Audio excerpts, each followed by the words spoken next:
Hello, everyone. I'm so excited for you to be here today. I am Justin Maxwell, and I have the opportunity today to interview the one and only Chris McFadden. Chris hails from the tri-state area, and he attended West Point. He served 35 years as an active duty in the U.S. Army as an entryman, an assistant professor of history at West Point and the Command and General Staff College, and an in-field operational strategic planning from the division level of over 10,000 soldiers to the Pentagon.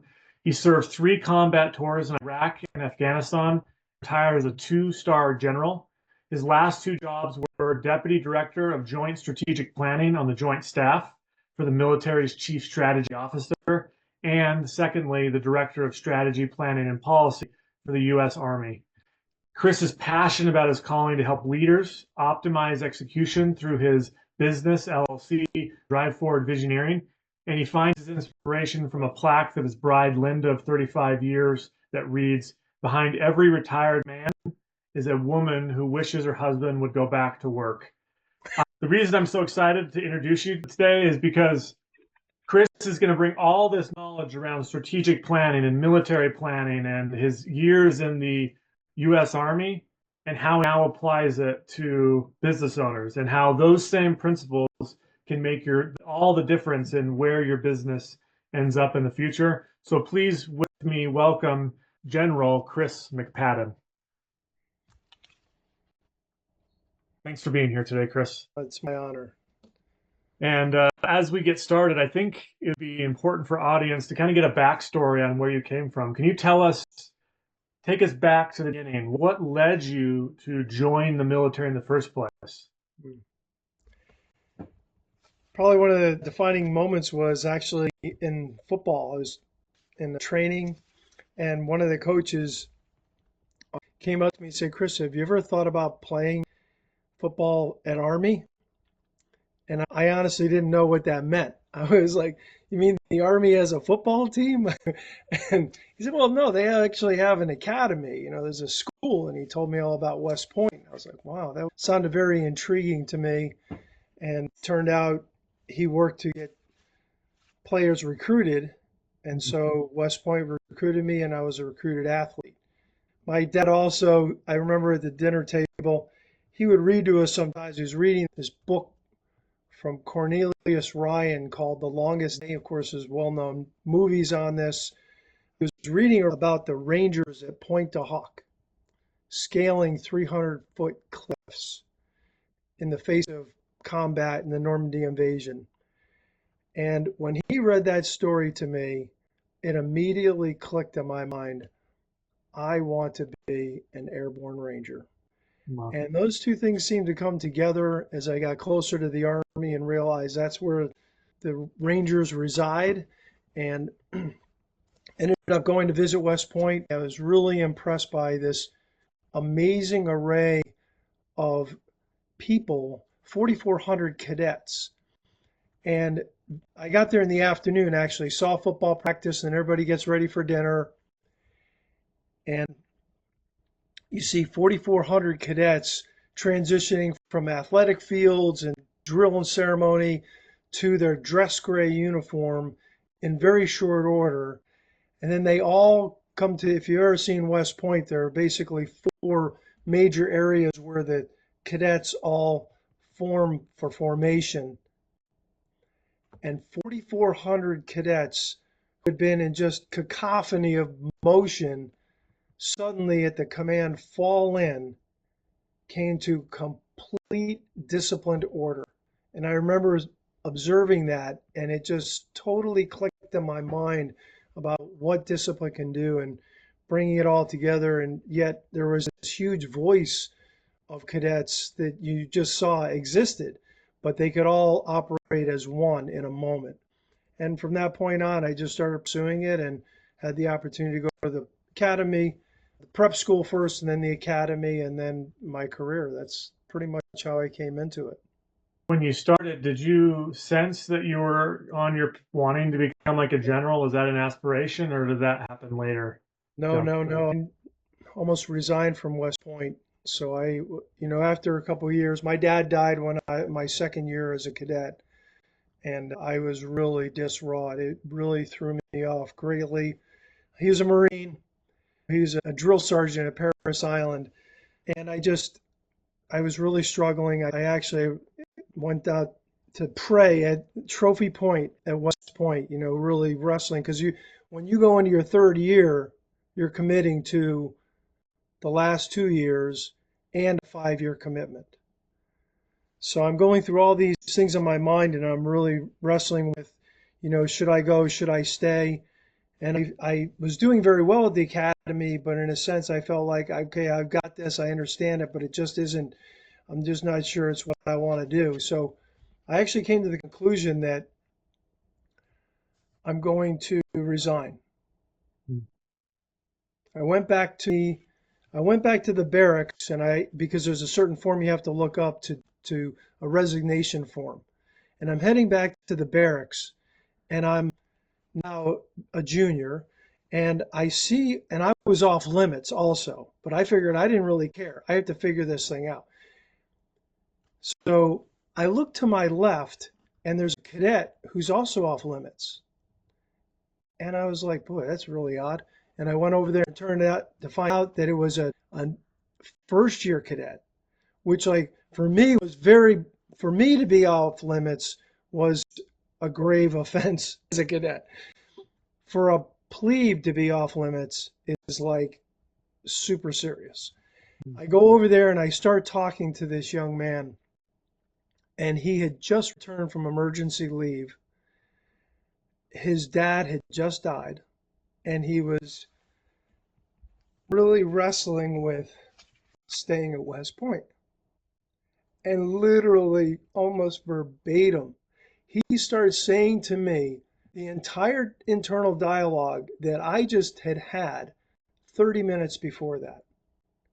And he's really on the ropes of resigning. And I'm telling somebody, I said, there is no way you should resign. I start talking him into staying. He's like, sir, he really thinks so? I said, absolutely. There is no way. You've made it through the toughest part. You made it through Beast Barracks. There's no way you should resign. Your dad would never want you to leave West Point.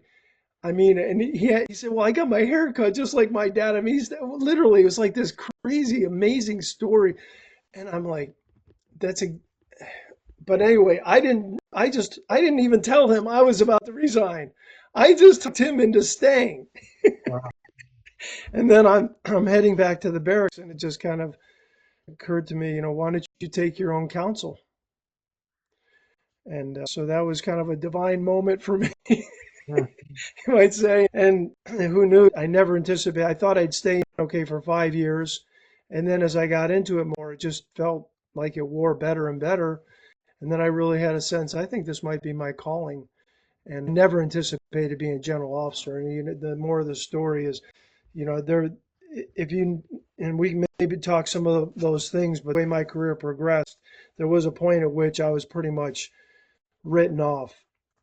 I never anticipated becoming a general officer. I'm still amazed that I did become one, but I was honored to be one. My life has been shaped by just choices one step in front of me. I make a choice and led to someone or something that then takes me to the next area. And it's cool that you were able to experience a little bit of that too, and you acted on it. And it's just sometimes life's ironic like that. I believe in God, and I believe God directs us. I think even people that don't, I think they still have these types of experiences that are really powerful. So I really appreciate that story. Yeah, as if you've seen any of my speaking engagements online, and we talk about how I came to faith in Christ as a new cadet candidate at West Point Prep School. But I agree with you. There are definitely moments, and as I look back, I think wow, that was just amazing. So, defining moment in my entire career. That's amazing. You said a few things there that kind of led us along of you found your calling, but it wasn't the general as what you were aspiring to. It came over time. What were some of those lessons that led you to becoming that? Walk us down that road to actually becoming the general. Sure. I learned a lot of amazing lessons, and I try to keep really clean and clear on some of the major lessons that I learned. I mean, I think in my career, probably the three biggest lessons I learned was selflessly serve, take care of people, and be a team player. Those are really the major strategic lessons that I take away as I look at my career. And I think my whole career is defined by those three lessons in a sense. I think as a junior officer, I was very self-serving when it really comes down to it. Even, and over time, you learn that this profession is about being selfless. Learning if you can't take care of people if you're selfish. So you have to, if you're going to take care of people, you have to be selfless. You have to think of others before yourself. And that was about mid-career for me, just really thinking about investing in people instead of myself. And that really came from a defining moment in my career where it looked like my career was over. The third big lesson I think I learned as a general officer, frankly, and that's being a team player. The importance of being a team player, particularly at the highest levels, because if you're not a team player, it can be very dysfunctional. Can you say those three things again? Because I think they're very great counsel and they're very quick and powerful counsel. Sure. In general, what business owners really need to resonate with, because if you don't do those three things, you're going to struggle to run a successful business. And do you want me to expound a little bit on, how I learned that lesson? Would that Yeah, be I'd love to hear maybe those. I could tie an experience to it. So the first one is selflessly serve, right? And so I think I learned that really as a captain, I had a command, and your command is really your defining, you know, report card, so to speak, right? As a junior officer, as a company grade officer. And I felt very compelled to teach at West Point. It was a way, in my mind, of really giving back to the academy all that I had been given. But my battalion commander, who's not a West Pointer, did not share that view. And he gave me less than A level report as a function of that. Ironically, 14 years later, he retired and then he became a civilian in the military, and he apologized to me for doing that. But the damage was done, and it really put me in the lower 50% of my peer group. And that's super defining for a major because the upper 50%, they go to what's called Resident Command and General Staff College. And so you start seeing the pecking order developing. And so the guys who will rise to the top are the ones obviously in the top 50%. This is like a major cut. And so I'm in the lower 50%. And then, so you can go to resident CGSC, upper 50%, or non-resident CGSC, basically a box, multiple boxes of books. When you do it as like an extracurricular, extra duty, meanwhile, you have your main job that you're doing. So I'm in that space, and the way I like to describe it, I felt like I was sent to the land for misfit toys. Mm. That's the way the entire military looks at you. If you're not in the upper 50%, you're essentially, in a way, written off. But you still get a vote if you do this non-resident course. But a lot of guys opt out. They realize, hey, it's over. And I just didn't feel like it was over for me. So I did the non-resident. In fact, my wife, I said, I was really actually thinking about at that time getting out of the military. And my wife, Linda, she's the wisest person I know. And I was telling her I was thinking about resigning. She says, just because you're non-resident CGSC doesn't mean you should get out of the Army. That doesn't mean that God wants you to get out of the Army. And I thought, that's actually a pretty good point. But what I really learned through that, and it was very painful because there are 3 looks for Command and General Staff College residency. I'm sorry, there are 4 looks. And so the results come out annually. So it's like 4 years of waiting. And suddenly you find out, I am definitely in the lower 50%.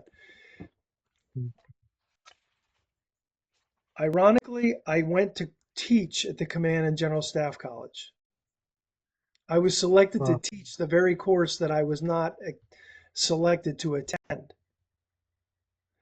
Wow. And it was so humiliating to me. It was so, in a sense, I mean, it just felt horrible. Here I am, I'm teaching my peers, And in a sense, I don't really have the credibility because I didn't attend this course. And I came to conclude that I said, but I had the jobs. I did have the jobs that they were going to have. This is 2001 timeframe. And so because I had the jobs that I knew they were going to have, even though it looked like my career was probably over and wouldn't progress any further, I thought to myself, well, you know what? It's not what I get, it's what I give. And I can invest in these officers. I can give them what I do have. I may not have a career, but I have some experience and I can totally invest in them. So I did, and that really was defining and really changed my thinking about selflessly serving, because when you really have nothing that is coming to you, you have to make a decision as to whether or not you're going to press on anyway.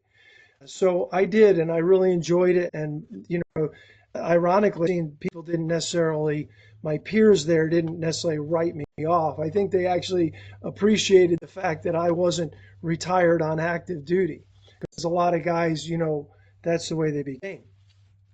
So that was the selfless service lesson, and it was really just seared into me as, it's not what you get, but it's what you give.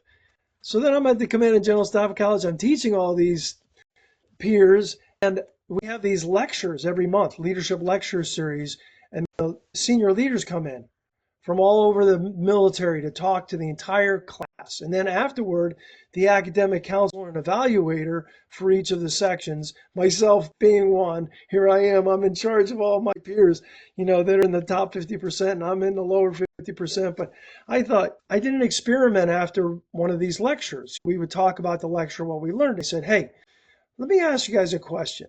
I figured all these guys, they're top of the class. What do you think of the top 3 best attributes that define leaders? I said, please take out a sheet of paper. I'd like everybody just to write down what are the top 3 attributes of the best leaders. And then we went around the room and I wrote down on the whiteboard every one of those responses. And a number of them had doubles. Many of them were just singles. There was literally only one thing that every student in that classroom from all services said: take care of people. Wow. Unanimous. And that literally at that moment, it was like an analog switch in me. I said, I am going to rivet on taking care of people. And now, I have a seared lesson in me. It's not what I get, it's what I give. And part of what I'm going to give is I'm going to try to take care of people. I mean, help them, right? Develop them, invest in them, coach them, mentor, lead them well, right? And so that was defining for me. That was the second lesson. And the third lesson is being a team player. So I become a general officer and I start seeing organizations can become very dysfunctional when the senior leaders are not in unity, when they're at odds. And you can tell it, you can feel it. And because there's so few senior leaders, when there's dysfunction, it just permeates the entire organization. I found that actually, as I looked at a number of my peers, there's one particularly special forces. And I talked to him because he seemed like he got along with everybody so well. And I'm like, how is it that you're able to do that? He said, well, Chris, he said, in special forces, they teach us to be the ultimate team player. We think, special forces and those that we know from SF, and I thought, wow, that is a compelling idea. It's so easy to have dysfunction with people, particularly when you're in close proximity or stakes are super high.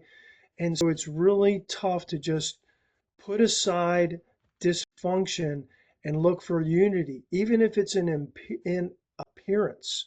But making sure that, hey, look, but when it's not, but you want to get beyond appearance because people will know that. But you want to, like, what is it going to take for us to work together to get to yes, right? And so again, I think they kind of build on each other, because you cannot take care of people unless you're really selfless. Yeah. And you cannot really be a team player and take care of people unless you're selfless, right? So they compound, and being an ultimate team player, particularly senior level, translates to taking care of people because you're helping the entire organization, right? It's a feel that people, that's culture. So those are the three and ways that I learned them. I like that. I think your story is very telling because you weren't on this upward trajectory where everyone sees you as the shining star and everyone knows you're going to be a general someday.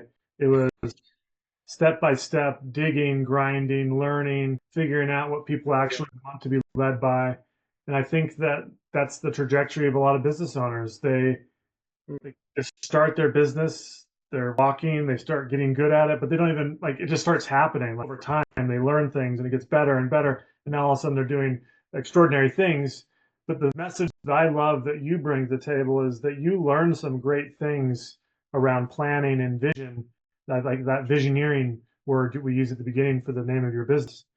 The story that I've heard you tell from stage before is the story of your drawdown from Iraq and how you were the leader, one of the key strategists and leaders of that drawdown from Iraq.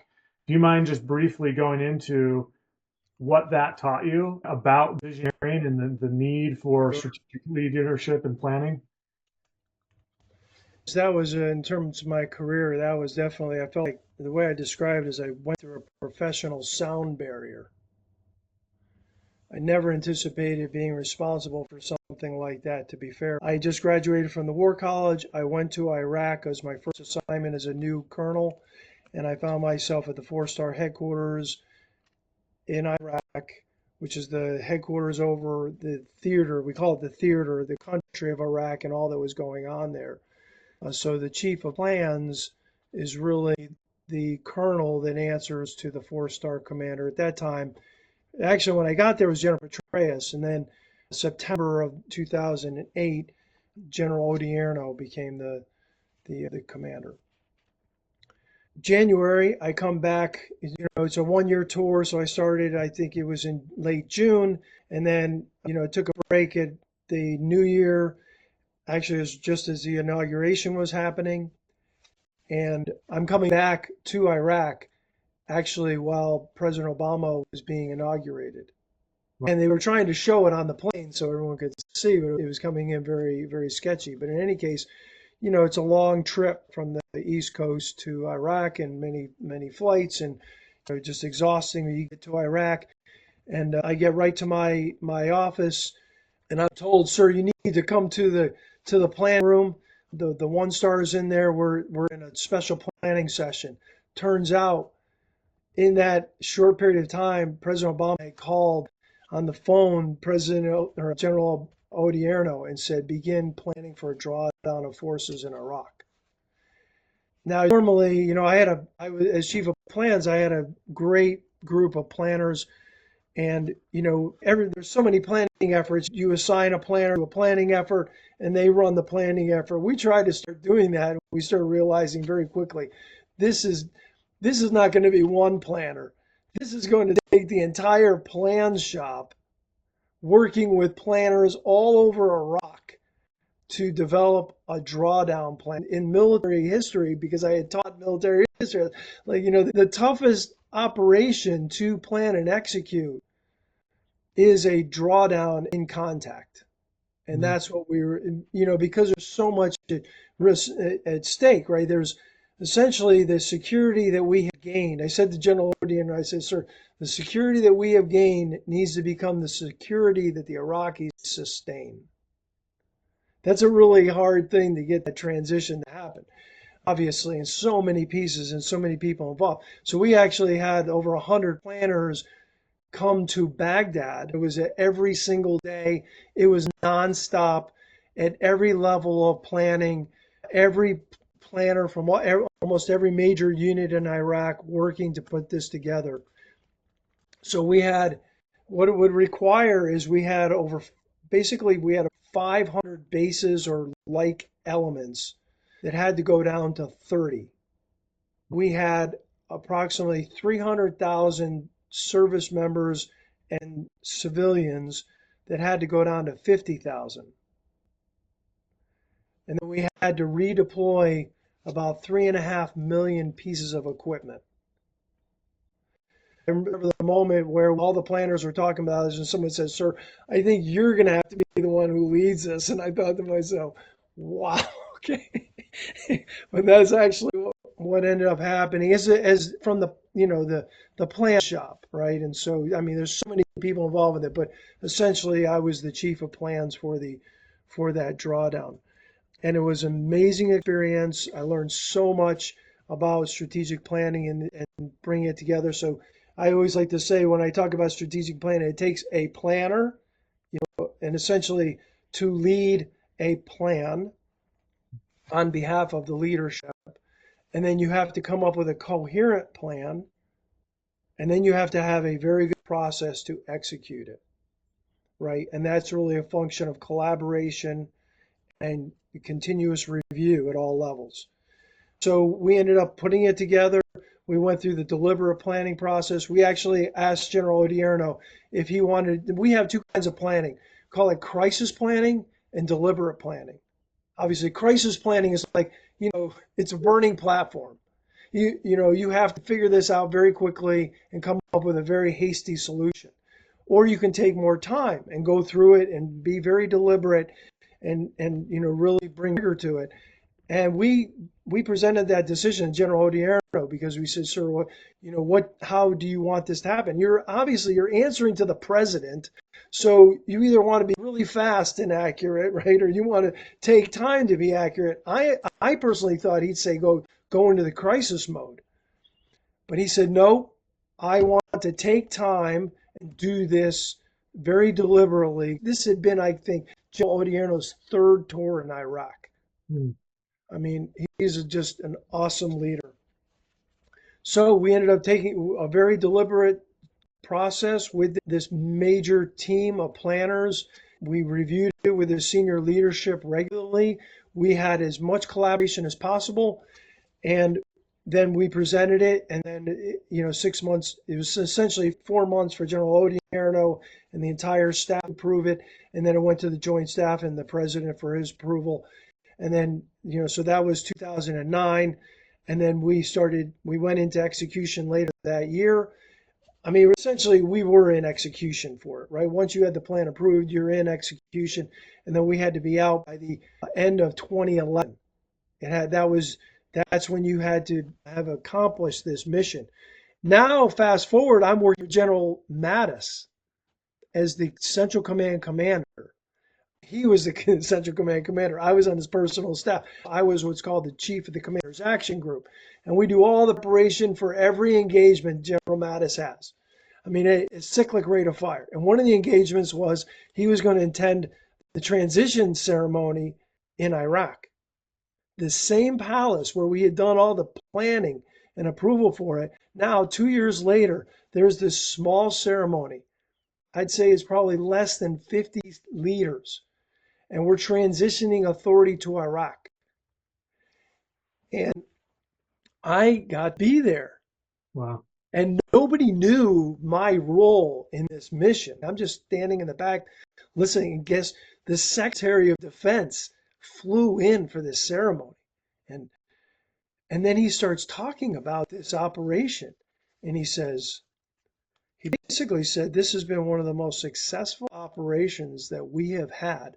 He said, "As far as I know, we have not lost one soldier in the execution of this drawdown operation." And I thought to myself, wow, that just riveted in my mind the power of strategic planning and what it can do for an organization. Ultimately, that was my biggest concern. When we started the planning, first planning meeting with all the planners, and I said to them, "How many people in here have done planning for 300,000 people in a theater of war?" Just by show of hands. Does anybody? Not a single person raised their hand. I thought, wow, this is going to be quite the experience. So it was an amazing team. I mean, I had an amazing role. It wasn't self-seeking in it, but it was just an awesome team that worked it together from private to 4-star general and beyond. And anyway, that's the story, and that's one of the things why I love strategic planning so much is because I can see the power of it. Yeah. And I love that story because it highlights exactly what you're saying. Because one of the things you say in your speech, if you have no vision, you have no plan. Like it doesn't work. Like you have to have something you're looking to. And what you just described, like you said, those key words of we're at this level, we need to be drawing back down to here. We need to get this amount of equipment out, it needs to be redeployed here. You knew your targets, and then you built a plan around how to actually execute it, and you did it at an astronomical successful level. Like it was just extraordinarily successful. So let's just transition here. So you've done this extraordinary project. You've reached the category of general. You leave the military. What then prompts you to say, I want to take these skills and bring them to business owners, or take these skills to the stage and share my message? How did that switch or transition happen? I worked for a nonprofit for 3 years in New York City. It was, it turned out to really ultimately, we came to a mutually agreeable parting after 3 years. People said when you transition from the military, you can pick one of three things: location, money, or passion. And I've always been really focused on passion. I figure if you go for passion, the other things will take care of themselves. When the military tells you what to do for 35 years, and then it just throws you, in a sense, off a cliff. It's kind of like it's a term insurance in a way, right? It ends.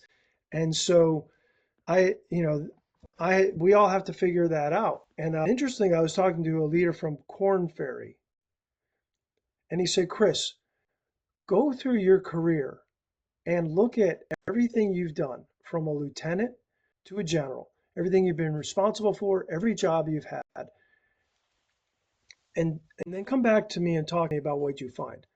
And so I did that. I took a while to go through each step, and as I've been going through this, I suddenly got to the really kind of the last third of my career and this work in strategic planning, and it just hit me like, wow, I think I have a superpower of strategic planning.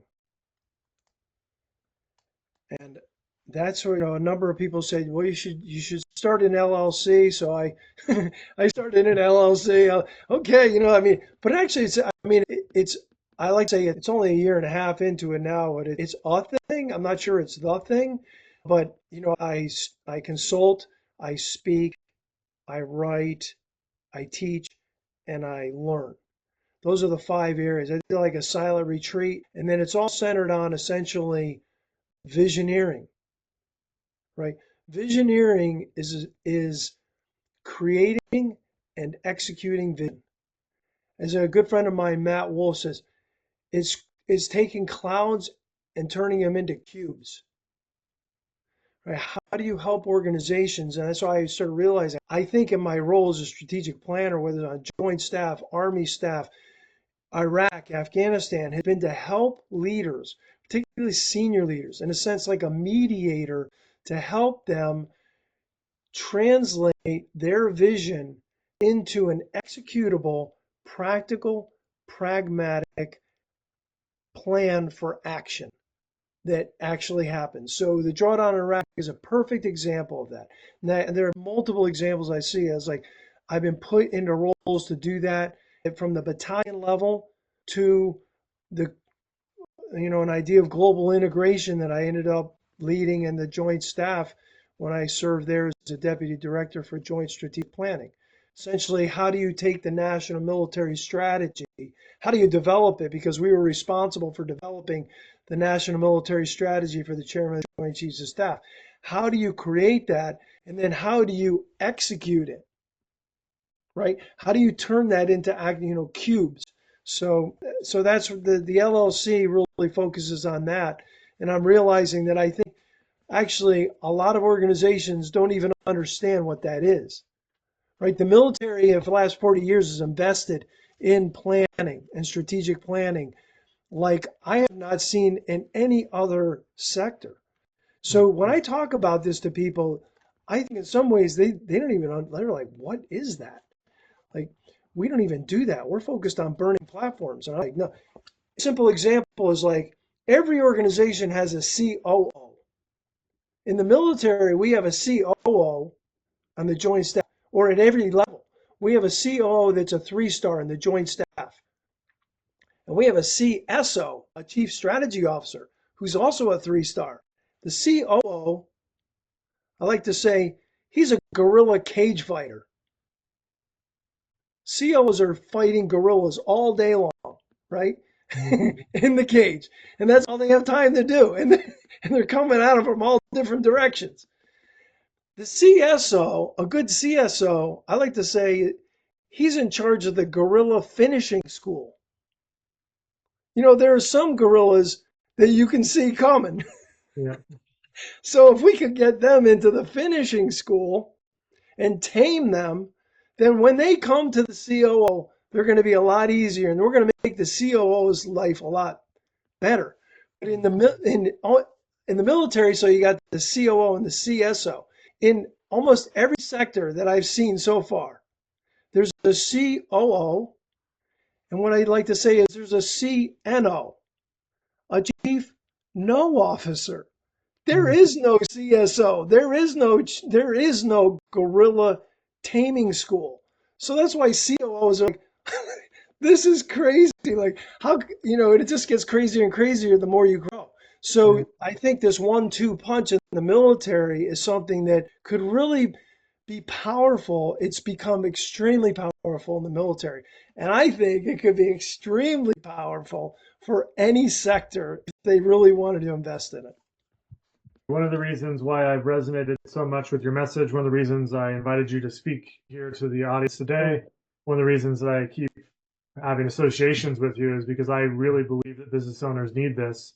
The business owners I work with very rarely have a vision of where they want to go, let alone even how to execute from there to there. Even if they have a vision where they want to go, they don't have a plan to actually execute to get there. The difference between people that create the wealth that they want in life and end up where they want to be are the people that actually see the vision and then have a reconstructed path back to where they are today. And so many business owners just don't do that. They start their business for freedom, for money, and for the ability to do what they want. Mm-hmm. Then the business starts to look more and more like a job. And what you're offering to people is the ability to break out of that, where you actually get to reach where you wanted to go when you started the business in the first place. So I love the fact that you're doing this, and I love the fact that you're bringing strategies, ideas that have worked in the military sector. And it's my experience when they work in one sector, they're going to likely work in other sectors as well. And I think that a lot of businesses could really benefit your message, getting to know you, and like learning what is it actually, what's the secret sauce to pulling this off. So for the rest of our time, if you don't mind, just sharing some of those key points of, okay, I have a vision. How do I create an execution plan? Is there a process? Is it a step? How do I get my team on board? Like, because you led thousands, hundreds of planners, like how do you get everyone to be on board with you? And because it's essentially that's your business, that's your employees that you have to get on board with you. So how do you do that? If you don't mind sharing some of those secrets. Well, it's really what I have seen over time are 3 things that are really recurring. And we can unpack this, but I'll try to be pithy. It's really strategic planning is about creating and executing vision. Sometimes we just don't know what it is, right? From someone who's been in the foxhole of this with a lot of sets and reps, hundreds of plans, thousands of planners. Here are the things that keep coming up. So you've got to be about casting and manifesting the vision. And then there are 3 things that go with that. You need a planner, you need a plan, and you need a process. And if you don't have those 3 things, you're going to have a tough time. So the first one, a planner. What I see often is like, well, the CEO is in charge of strategy. And oh, by the way, he only has 3% of his time to dedicate to it. Okay, well, then you only get kind of a 3% strategy. But the Harvard Business Review says that 95% of employees do not know or understand their company's strategy. Then we're just doing stuff, right? As opposed to doing stuff with a purpose. But the thing is the CEO doesn't have time.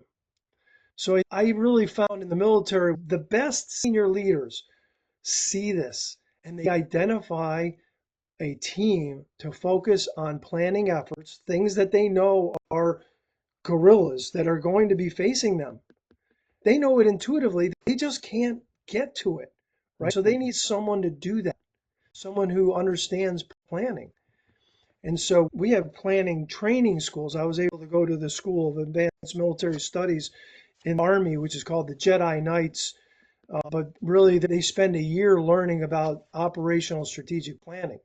And so you learn this whole process of planning. So a planner, in my view, is not just a body. It's a person that, as a senior leader, you look deep, and this is now you can start developing your bench. A planner is really a leader, a developing leader that's going to learn and grow through the planning process and is going to serve the overall organization. So it's, yes, the CEO is in charge of strategy, but the CEO doesn't have time to do the strategy. So getting a planner and identifying that person, that can get into, I like to call that 3 meters cubed. Everybody works in a 3-meter cube space. It's like Jim Collins says, you get the right people in the right seat on the bus. And when you manage someone and you get that right planner in the right place, they can change the planet. I have seen it over and over. I frankly like to plan for that. When I'm putting a planner against a plan, and this is an example of like, it's not about me, it's about them. I want them to become, I like to say, I like to develop rock stars. Yeah. I want that person, and what ends up happening is when that planner owns the planning effort, they will become so well known in that space that nobody will know the topic that they're working on better than that person. Like, let's just say AI is an example. Every organization is dealing with AI. Try to identify, if you have the bandwidth, a person that can help you focus on AI and then talk with you and iterate with you. And then the second thing is they develop a plan. Okay, and I describe a plan. I mean, very simply, the first place to start is really you need 3 things, right? It's as simple as a GPS, right? If you're going someplace in your GPS, the first thing you do is you punch in a destination. And you have to be very accurate on what the destination is, right? If you just put in, Westfield, it might turn out it's in Westfield, Colorado instead of Westfield, North Carolina, right? So you got figuring out what that is, and then what does your GPS do? It gives you paths, right? And emerging paths is a function of your destination. And then it will tell you, okay, if you take this path, it's going to toll. If you take this path, it's going to take you longer, right? It gives you a sense of resources. Essentially, that's a strategic plan, right? The destination, we call it your ends, where you're going. The paths to get there are your ways. You always have to start with the destination first. The destination determines everything. And then what ends up happening is you study the problem better, you start to become very clear on the paths you're going to have to take. And then you can look at the resources that have to go with that. Ironically, as I started studying planning as a new planner, I started studying all these different plans, even at the strategic level. It's like, a lot of plans that we have don't actually have those 3 things. People have great aspirations of how they want to get there, but they have no discussion on what it's going to cost to do that. But you have to have all 3 of those things coherently together. If you get those 3 things, your desired ends, your destination, your path, and then you mesh up the resources, it will happen. You can do it. Absolutely. And what's actually interesting for instance, with a lot of organizations or nonprofits, particularly, they're usually short on money, right? They have a great vision. And if you can help, I've done this with a number, if you help the leader define the destination, and they usually know inherently how they want to get there. They might get some clarity into how they can actually do that. But you know what?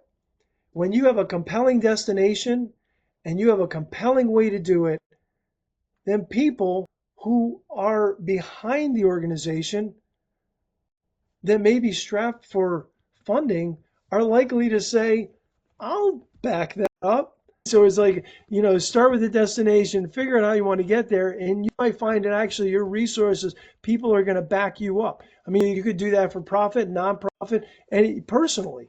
And then the third thing is the process. And this is so often. First, a lot of organizations don't identify the CSO, as I mentioned. They all have CNOs, Chief No Officer. But if you get the Chief Strategy Officer, you can help that person develop a coherent plan. Now, here is the defining moment, the process. This is where the discipline of the organization has to manifest. And process is really a function, I call it the rhythm. And it's a rhythm that has to be a regular rhythm. Like a lot of organizations will do strategic planning, right? And then you talk to everybody and you say, yeah, we spent $1 million in a week doing a strategic plan. And guess what happened? Nothing. It went in the dustbin. We wasted all this time, all this money, and its impact was 0 meters. We don't do anything with it. What a waste of time, money, and just frustrating. And so what do? We continue doing stuff as opposed to doing stuff with a purpose. The way that you get to actually doing stuff with a purpose is first you have to, I like to say on the x-axis, it's collaboration. Get as much involvement as possible. There's a proverb that says, make war with many counselors and success is assured. Mm. Make war with many counselors and success is assured. You can apply that in so many ways. A plan that is destined for failure, I like to say there are no Wile E. Coyote super geniuses. I'm not one, and I've never seen one. They do not exist. But there are people who think they are, and that is a plan for disaster. That will not work. Ultimately, that will fail. When you have many counselors, you get perspectives from every direction, and you can take into account all the considerations you have. In the military, we have a chain of command: the 1 stars, 2 stars, 3 stars, 4 stars, right? And that is the review, and you want to review the planning effort at every level. And when you can integrate a review process over time tied to collaboration, you get to success. You get to compelling, I call it a collective consciousness in an organization. We did a major planning effort in the Pentagon. We worked with there were actually 5 major planning efforts that we worked on together, but this is the first one we worked on in terms of manifesting the national military strategy. We collaborated with planners all over the world. Every major command, we opened it up at the colonel level, and then we reviewed it at the 1-star level, the 2-star level, the 3-star level, the 4-star level. It took us several months to put this together. When we got to the final 4-star briefing in the Pentagon, it's called the tank. The chairman of the Joint Chiefs of Staff, he takes 3 meetings a week in the tank with his service chiefs. In this case, we make war with many counselors and success is assured. We proposed every 4-star commander be either on Zoom or in the room. We had 93 stars in the room alone, not a very big room. And every 4-star commander on the video teleconference. We thought it was going to take 2 hours to brief the plan to the chairman and all the leaders. It was done in 30 minutes and approved. The chairman said, we have so much time. I want to hear from every 4-star commander what they think about the plan. So he took time for every single 4-star commander in the globe to respond to the planning effort. 15 minutes later, everyone had said, I understand it, it's been fully collaborated, and I'm ready to execute. That was a function of collaborating globally and reviewing regularly. And what we ended up getting was essentially a collective consciousness for execution. I've seen that happen at so many levels, so many ways. So when you put those 3 things together, a planner, a plan, and a process that's rigorous, disciplined, and regular, I have never seen it fail. I have not seen it fail. So I could be proved wrong, but I've seen it be successful so many times. I am totally riveted on doing that. And I love helping people to do that. That's really my heart, my passion. I think if, there's a service I can provide to this generation, it seems to be in that space. But I'm learning in it myself, to be fair, Justin. So it's very new for me. I think if other sectors did what the military does, they might be actually quite pleasantly surprised at what it could do for their organization.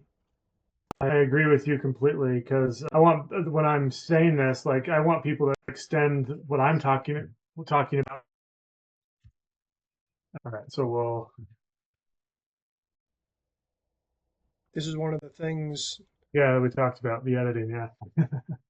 Yeah, so when I'm seeing business owners, like oftentimes when you hear this stuff, people always just think it in one vertical or one blinders on. This only applies to my business. I've actually found when people open this up to this is how I should be handling my marriage. We should have a planner, we should have a plan, and we should have a process. We know where we're going, we know we're going to get there. We should have the same thing with the way that we're building wealth outside of our business. We should have a planner, we should have a plan, we should have a process that's reviewed frequently. Like success in my mind is the repeated process of what you're saying. And even if Yes. people can't grasp it, yeah, Yes. that is the secret sauce of success. It's Absolutely. deliberate, slow, it's not sexy, Yep. it's not fun, but it's the stuff that actually works. Yeah, what ends up happening is, when you see this happening at senior level leaders, right? For instance, I saw this in Iraq during the drawdown, right? We're coming up with the plan, and the colonels start briefing 1 and 2 stars, and we started briefing them, regularly during the week, right? The first time they're all like, they're questioning it, and then the second, third time, all of a sudden they're like, oh, I get it, and I own that. But then you just keep essentially a steady rhythm. If you keep a steady it's like my dad said, as a teacher, repetition is the mother of study, right? So what we want to do is we want to help everybody get it. So that 95% that I'm talking about of the employees who don't understand the strategy, I think that could be completely reversed.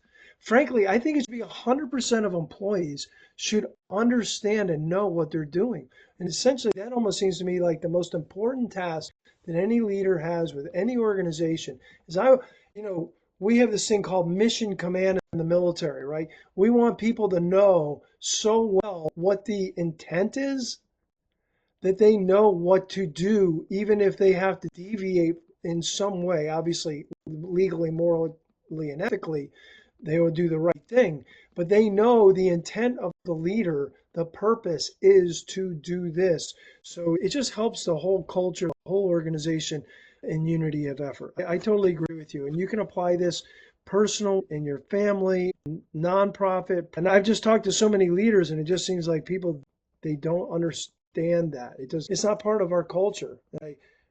I'd like to see if I can help to possibly change that. Tell our audience a little bit about how they can find you. Because you're speaking on stages, you're speaking in podcasts, you're writing. What's the best place for them to start following you and getting a sense of what you're putting out in the world and get them on board with you? That's a great question. Thank you, Justin. I just started a web page. I just got it completed, and it's called driveforward.biz. Someone can look me up on LinkedIn if that could be of service.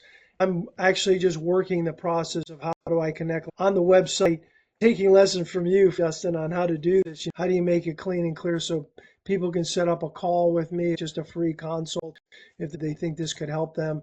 And then I speak on it. And I'm finding that, if I'm going to consult or help organizations, I probably have to, in a sense, speak about it, teach about it, right? So that people can understand. I'm just trying to share from experience something that I think can help people. And so that the website is becoming, it really focuses on the speaking and consulting of people who want that. Awesome. I'm very grateful for the chance to have had this call today. I think it's extraordinary what you're doing. Your journey has led up to you being able to really, and I love that quote you had at the very beginning from your wife with the plaque of get back to work and the tired thing, because I think that you have a lot more to give. Like you have a lot more people to help, a lot more business owners need this in their lives. I think that it's something that people resonate with. So I'm glad that we have the opportunity to share it, and I wish you the best as you continue onward with everything you're Thank doing. you, Justin. No, it's an honor. Thank you for listening. Great questions, great interview, and I look forward to getting to know you better and working with you. Yeah, thank you. All right, Justin. Yeah, everyone, thank you for listening, and please reach out to Chris if his message resonated. I'll have his LinkedIn bio, I'll have his website in the show notes, so you'll be able to connect with those. You don't have to remember them, so they'll be available. But everyone, have a great day, and thank you for everything that everyone does. Thank you, Justin. All right, Chris, thanks. I appreciate it. What do you think?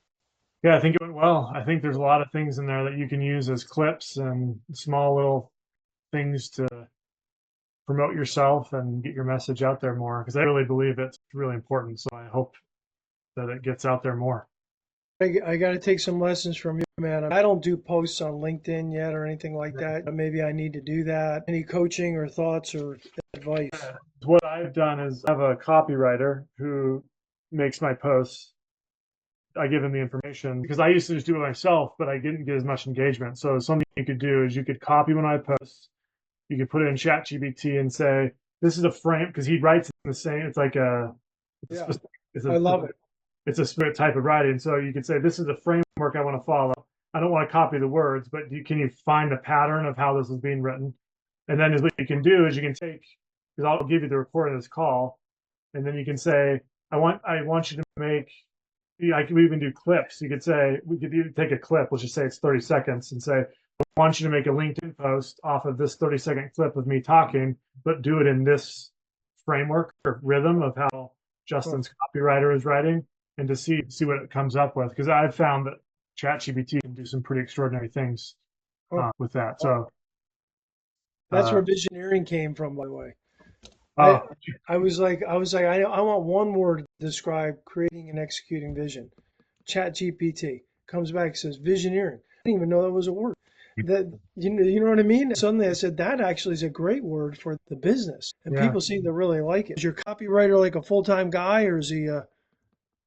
Yeah, he's not just hired for me. Like he has a whole bunch of clients he works with. If I can make an introduction to you if you want That'd to. be great. Maybe that'd be just to learn from, because if you have somebody, I could really, I think, use help in that, right? I mean, I'm not opposed to it. I don't really like to be self-promoting at all, but you have probably the best posts that I have seen on LinkedIn.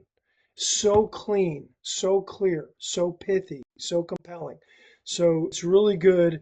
And I'm learning a lot from you, Justin. Look, we'll stay in touch. I know you're super busy. We went over a little bit.